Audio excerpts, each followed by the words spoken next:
Hello and welcome into the Locked On Wolves postcast. We are live following the Timberwolves' disappointing road loss to the San Antonio Spurs. Marney Gellner and I will break it all down next. The Locked On Wolves postcast starts right now. You are Locked On Wolves postcast, part of Locked On Sports Minnesota. Your team every day.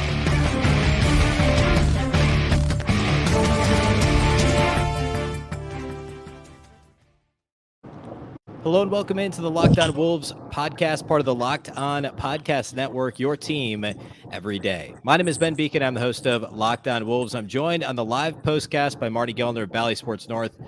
And I'm not really sure where to begin with this one. We could talk perimeter defense for the Wolves. We could talk horrific three-point shooting. We could talk supporting cast issues, or, well, I guess really there weren't too many individual players who had a good all-around start-to-finish game for the Wolves at all. Which one do you want to take first, Marty? Where do you want to start in this one? Probably three-point shooting, because it was just so awful, but also it wasn't like the Wolves were just forcing up this mess of what are you doing? It's just one of those games when you think they can't possibly continue like this. But the Wolves started the game anyway, 1 for 18 from three before they made a second three-pointer. I mean, that's like 5.5%. Yeah, really bad. And then if you're not going to make them, the only way out of that is to not allow your opponent to make them. But especially Doug McDermott off the bench, that was killing the Wolves. So that is just a lethal combination for this team to not make threes and then allow San Antonio to make threes.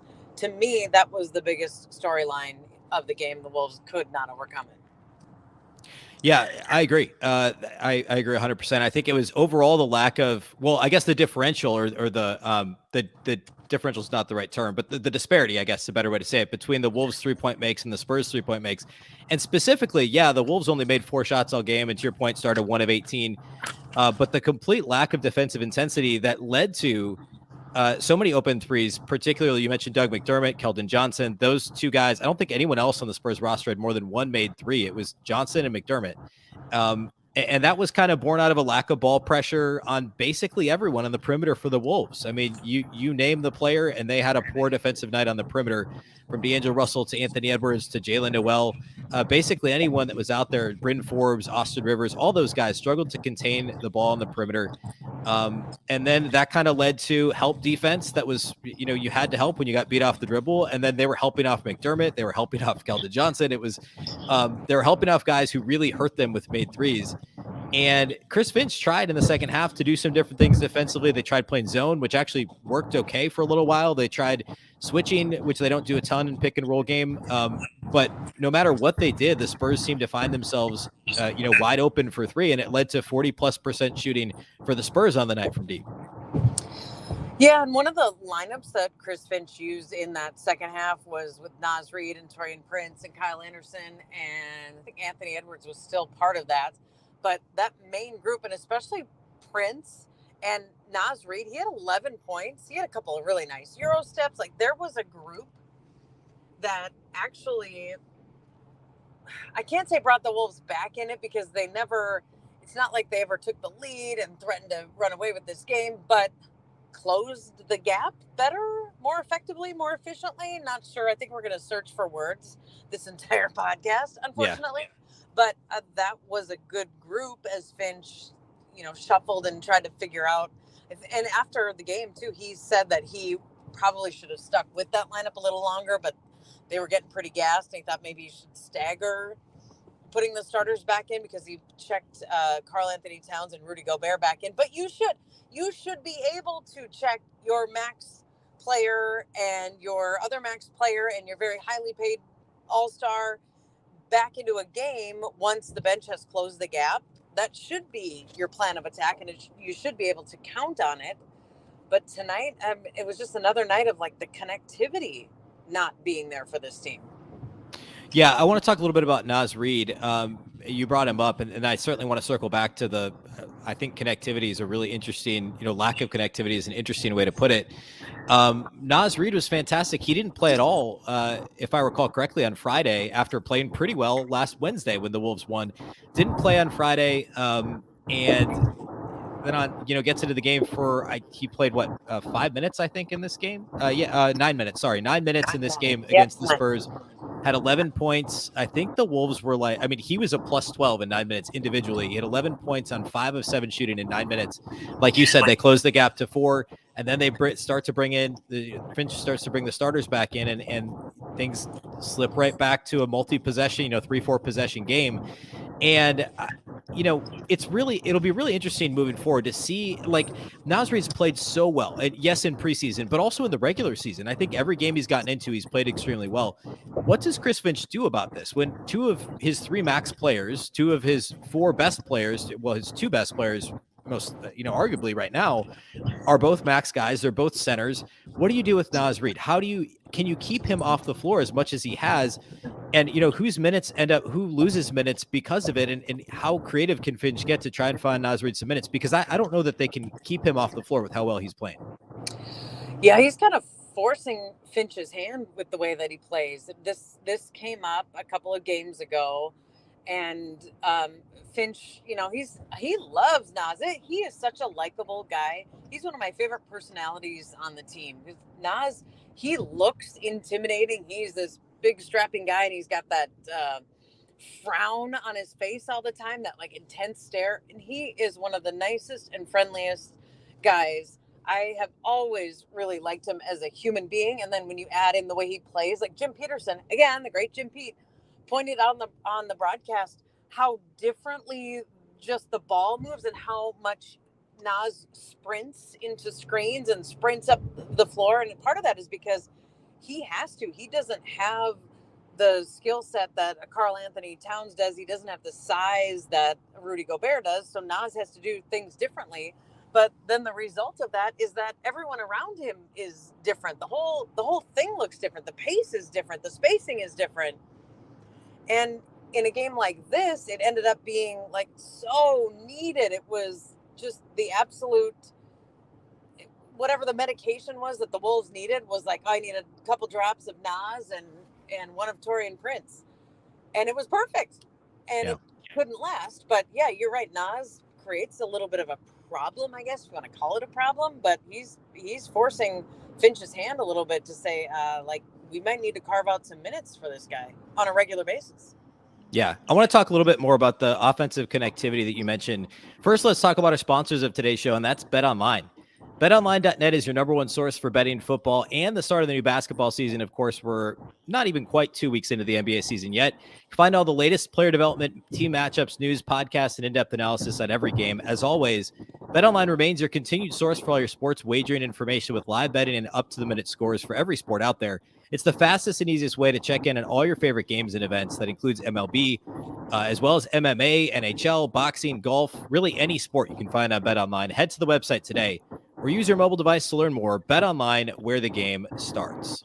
All right, Marney, offensively, you mentioned connectivity, and we talked on Friday after the win about how, they won, they beat the Lakers pretty much wire to wire in spite of what we called, we called it a your turn, my turn. I think Chris Finch called it a take turn offense. Yep. That happened again in this game, and it's been kind of a recurring theme. It was maybe less obvious because Cat was so good in the first quarter and Ant was so bad in the first half, but really good for a stretch in the third and fourth. But and I should backtrack. The Towns scoring in the first quarter, that wasn't as much Towns saying hey, I'm going to isolate, I'm going to take the ball to the basket. They were calling plays to get him shots, and he was in a rhythm. So I'm not calling out Towns for the first quarter because he was great. But as the game wore on, it was Ant was okay, I got to get going. I got to put the team on my back. And then you saw a little bit of that with D'Lo in the fourth, kind of after Naz's minutes, and then Rudy and Cat were back in the game. D'Lo tried to take over, and that's kind of his nature in the fourth quarter. And it devolved back into this isolation, take-turn offense. And the Wolves have to somehow shake themselves out of it. And, it worked to the tune of a 4-2 record in the first 6 games, but it didn't work in this game. It's not going to work against Phoenix on Tuesday. It's not going to work against Milwaukee on Friday. How are they, where do they go from here offensively? And what buttons does Chris Finch need to push? I mean, those are two very important questions that this team needs to figure out, and they know they need to figure that out too. The way that Finch addressed it in the post game, and I thought it was really interesting, and I thought it was absolutely on point. He said, we need to start doing what the game needs us to do, not what we want to do individually.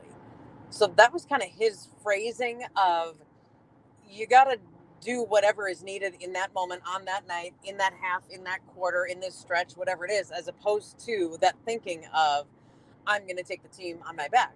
And you can't fault the sort of intent, I guess, behind it. Like when Anthony Edwards tries to take over, he was scoreless in the first half.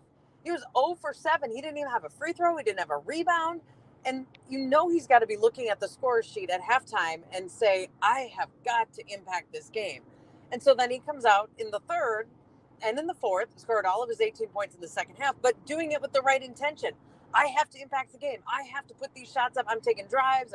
And he did. He went to the cup a lot. And so the intent is correct, but sometimes it doesn't allow for the rest of the team to have rhythm and for everybody to get touches. And now we're really rolling. So it's like that balance of knowing you can do it and doing it in spurts, but also knowing it needs to be done by all 5 guys. And I just thought Finch said it so interestingly. We need to start doing what the game needs us to do, not what we want to do individually. Yeah, I mean, that makes a lot of sense. Kind of the last thing I want to talk about is this is just kind of a weird, like if you didn't watch the game, you glance at the box score, you'd be confused because the Timberwolves, or I should say the Spurs turned it over 19 times and the Wolves only turned it over 11.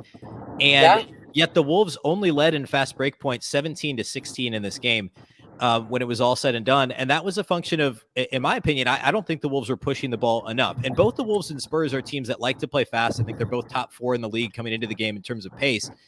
But, whether it was D'Angelo Russell or, there was no Jordan McLaughlin in this game and Jalen Noel struggled in the first half, played limited minutes in the second half.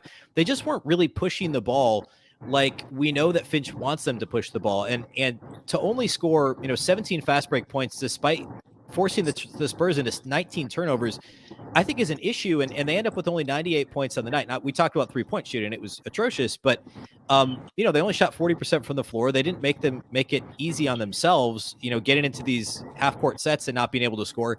They just didn't score in transition enough in this game. No, I don't think they did either. And they dominated paint points too. That's another one. And a lot of times that comes from padding your transition stats. And it is, you're right. If you just look at the stats and the final numbers, that would be another one. Paint points. You're like, how did they lose this game by 9? Yeah. But another thing is the Wolves, they were so frustrated early. How about the technical fouls? Even in the first half, Anthony Edwards got one, Taurean Prince, D'Angelo Russell, they all had technical fouls in the first half. Mm-hmm. And I feel like that it started there. And it was like angry basketball, maybe, instead of beautiful, flowing, in the pace basketball. And transition, I think, is a big part of that. I don't serve for that. I don't know if they do either. I hear you and I agree with you. But it's something they've got to figure out because to be forcing those turnovers or playing against a team that's just coughing it up, however you want to look at it, and not being able to make them pay, to be able to let them escape out of their own mistakes like that over and over is just not an acceptable way to play. And it's not a way that's going to win you a basketball game. Yeah, I'm glad you brought up the technical foul thing too, because it's easy to forget it happened in the first half and the Wolves got within 4 in the fourth quarter. But that's I think you're right. I think that influenced the way they played the rest of the game. And there might have been a few minutes of some rough officiating there where it felt like every call was going against the Wolves, but they really did. It's like they took on that mentality of like, okay, fine, if they're not going to give us a foul call, I'm going to force the issue. I'm going to force a foul call by taking the ball to the basket against 3 guys and trying to get a foul call. And we saw that with Ant. You saw it a little bit, kind of across the board with the Wolves. But I do think that kind of it was like everybody, in a good way, everyone wanted to put the team on their back, but that's not how Chris Finch wants to play. That's not how the majority of winning teams play basketball either. Looking ahead, the Wolves have a tough game on TNT Tuesday night against the Suns. They have the Bucks on Friday. Things are going to get tougher before they get easier. And, I think we talked a lot about the offense being disjointed. We talked a little bit about the lack of defensive intensity. I don't know what headed into this tough part of the schedule. Where do you think the quickest and easiest way for them to improve, or I guess what's most important against Phoenix on Tuesday? Probably defense, because that is such an area of emphasis as it is for most NBA teams. The Wolves are not going to shoot that bad from three. That's not an area that you need to spend time on figuring out how to fix it. It's going to fix itself. This team is too talented. So I think it's got to be on the defensive end. It's got to be the care, the effort, the want to. Some of it is positional and communication and all those things. But to me, it's got to be defensively. And Phoenix will be without DeAndre Ayton because he sprained his ankle, so he's going to miss a couple of games. So then you say, okay, well, there's a little chink in the armor there. There's a little area where we could maybe do some damage. We've got these two great bigs. They're going to be without their best bigs. So I don't know, get right in a hurry. Yeah. It's a tough task to do against the Suns, but if Ayton's not there, that definitely gives them a little bit more of a chance to be able to do that. All right, that's all we have for you tonight. Thanks for listening to the Locked On Wolves postcast. We do go live after each and every Timberwolves game on the Locked On Sports Minnesota YouTube page. Be sure to subscribe and follow Locked On Wolves. We post this on all Locked On Wolves audio platforms following the live postcast on YouTube. So be sure to check that out. If you ever miss one live, you can catch it on the audio feed as well. Thanks for listening, and we will catch you next time.